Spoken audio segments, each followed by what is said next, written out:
আমি মুরগির রোস্ট রান্না করে নিলাম। আমি অতটাও ভালো রোস্ট রান্না করতে পারি না, যেভাবে পারি সেভাবে আপনাদের সাথে আজকে শেয়ার করবো। আসসালামু আলাইকুম, কেমন আছেন আপনারা সবাই?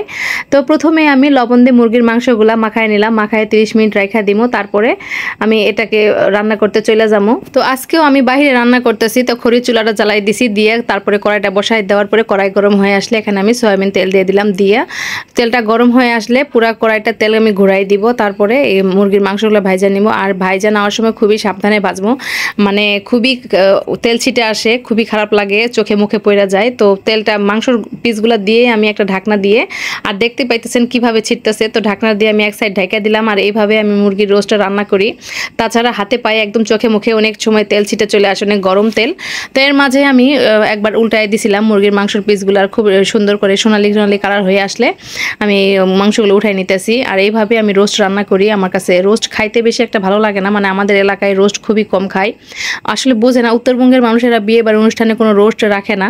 তো এখন মানে অনেকে দেখা দেখে এখন একটু হালকা পাতলা খায় সবাই, একটু একটু, কিন্তু খুব একটা বেশি পছন্দ করে না, কারণ রোস্টে একটু হালকা মিষ্টি মিষ্টি হয়। তো মুরগির মাংসটা ভাজা হয়ে গেলে আমি এখানে পেঁয়াজ বেরেস্তা ভাজা নিতেছি। পেঁয়াজটা দিয়ে খুব সুন্দর সোনালি কালার করে ভাজা এই যে উঠাই নিতেছি।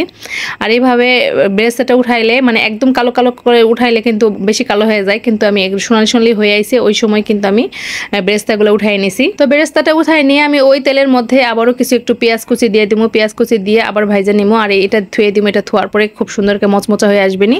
তো এর মধ্যে আমি ওই যে পেঁয়াজ কুচিগুলো দিয়ে দিলাম, আরও দিয়ে দিব 2-3টা দারচিনি, আর হচ্ছে 2-4-5টা এলাচ দিয়ে সুন্দর করে পেঁয়াজটা হালকা একদম সোনালি সোনালি কালার হয়ে আসলে তারপরে এই জায়গায় আমার যেটুক মশলা লাগবে রোস্ট রান্না করতে সেগুলো সম্পূর্ণ মশলা একে একে দিয়ে দিব। প্রথমে আমি দিয়ে দিতেছি আদা রসুন বাটা। আর এই আদা রসুন বাটা আমি ব্লেন্ডারে পিষে নিয়েছি, এই দুটো একটু পাতলা পাতলা হয়েছে। তো আদা রসুন বাটাটা আমি দিয়ে তারপরে একটু পানি দিয়ে দিছি, তাছাড়া কিন্তু পেঁয়াজটা আরও বেশি কালো কালো হয়ে যাবে আর দেখতে সুন্দর হবে না। তো এই তো পানি দিয়ে সুন্দর করে মশলাটা কষাই নিতেছি। আর একটু গুঁড়া মরিচ দিছি, প্রায় 2 চা চামচের মতো দিছি। আর একটু ঝাল ঝাল না হলে, আমার পোলার বাপে একটু রোস্ট খুব কম পছন্দ করে, একটু ঝাল ঝাল হলে ওর বেশি ভালো লাগে, তো আমারও একটু ঝাল ঝালই ভালো লাগে। তো এখন আবার লবণ দিয়ে দিলাম, একটা মশলা দিতেছি আর একটু করে নাড়াচাড়া করে নিতেছি। আর এখানে দিয়ে দিব 1 টেবিল চামচ পরিমাণ টমেটো সস। আর এই টমেটো সসটা বেরি হইতেছিল না, খুবই বিরক্ত লাগতেছিল। তো যাই হোক, পুরোপুরি 1 টেবিল চামচ আমি দিয়ে দিছি টমেটোর সস দিয়ে, তারপরে আবারও ভালো করে নাড়াচাড়া করে নিব। নাড়াচাড়া করা হয়ে গেলে এখন আমি এই জায়গায় টক দই দিয়ে দিব। টক আসলে মশলাটা বারবার নাড়তেছি কারণ নিচে যদি পুইরা যায়, সেই জন্য। তো 2 টেবিল চামচের মতো আমি এখানে টক দই দিয়ে দিছি। টক দইটা দেওয়ার পরে খুব ভালোভাবে আস্তে আস্তে নাড়তেছি। আসলে টক দইটা একটু ফেটানো দরকার ছিল, তো ফেটানোর সময় ছিল না, এমনি এমনি দিয়ে দিছি। তারপরে এই যে রোস্টের মশলাতে দিয়ে দিলাম, এটা হচ্ছে রাঁধুনি রোস্টের মশলা। তো এই রোস্টের মশলা দেওয়ার পরে একটু ভালো করে পানি দিয়ে আরও, মানে এই রোস্টের মশলাটা আমি 3-4 বার কষাই নিয়েছি, মানে বারবার একটু একটু করে পানি দিচ্ছি, একটু একটু করে কষাইছি, একটু একটু পানি দিয়ে বারবার কষাই নিয়েছি। তারপরে রোস্টের মশলা দেওয়ার পরে আবার একটু পানি দিলাম, দিয়ে তারপরে আবারও 5 মিনিট ধরে কষাই নিব।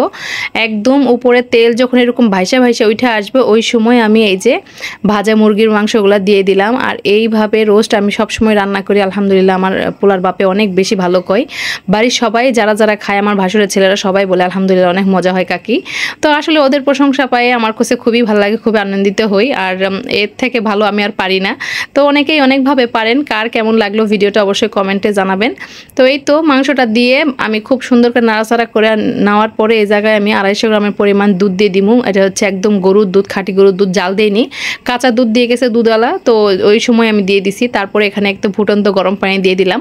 দেওয়ার পরে এই মুরগির মাংসটা এখন এই পানিটা শুকায় আসলে একটু, মানে যেটুক সেদ্ধ বাকি আছে একটু সেদ্ধ হয়ে গেলে হয়ে যাবে, আর কোনো ঝামেলা নাই, একদম রান্না করে নিলেই শেষ। তো আজকে এই রোস্টের পাশাপাশি আমি আজকে একটু গরুর মাংস রান্না করছি। আর গরুর মাংস আর রোস্ট, আমার একটা বড় ভাসুরও আসছে, তো সেও খাবেনি, আমরাও খাবোনি। আর প্রত্যেকটা শুক্রবারে বিশেষ করে ভাসুরের ছেলেরা একটু আনন্দ করতে চায় যে কাকে আজকে স্পেশাল একটু কিছু রান্না করেন।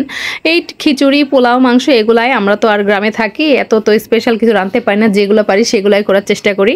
তো রোস্ট আমার প্রায় হয়ে আসছে। তো নামানোর কিছুক্ষণ আগে আমি আরেকটু বেরেস্তা দিয়ে দিলাম, সেই ভাইজে রাখছিলাম সেই বেরেস্তাটা দিয়ে আরেকটু ভালোভাবে রান্না করে নিব। ভালোভাবে রান্না করা হয়ে গেলে এই দেখেন একদম সুন্দর মতো তেল উঠে আসছে, আমার রোস্ট রান্না হয়ে গেছে।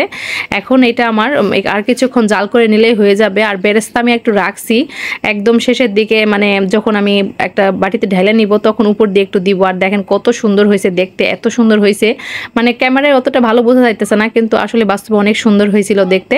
তো তেল উঠে আসছে পুরোপুরি। এখন আমার রান্না শেষ। এখন আমি একটা মাটির বড় পাত্র নিয়ে নিছি, এটার মধ্যে আমি ঢেলে নিবো। আর এটাই একমাত্র বড় একটা ডিশ ছিল আমার বাসায়। তো এটার মধ্যে ঢেলে নেওয়ার পরে এখানে আমি বেরেস্তা দিয়ে দিব। আর দেখতে কিন্তু অনেক সুন্দর, খাইতো আলহামদুলিল্লাহ অনেক ভালো ছিল, সবাই বলছে অনেক ভালো হয়েছে। আপনাদের কাছে কেমন লাগলো ভিডিওটা অবশ্যই কমেন্টে জানাবেন। সবাই ভালো থাকবেন, সুস্থ থাকবেন। ভিডিও ভালো লাগলে অবশ্যই বন্ধুদের সাথে শেয়ার করবেন। আর কে কীভাবে রোস্ট রান্না করেন সেটাও কিন্তু কমেন্টে জানাবেন। সবাই ভালো থাকবেন। আজ এই পর্যন্তই। আল্লাহ হাফেজ।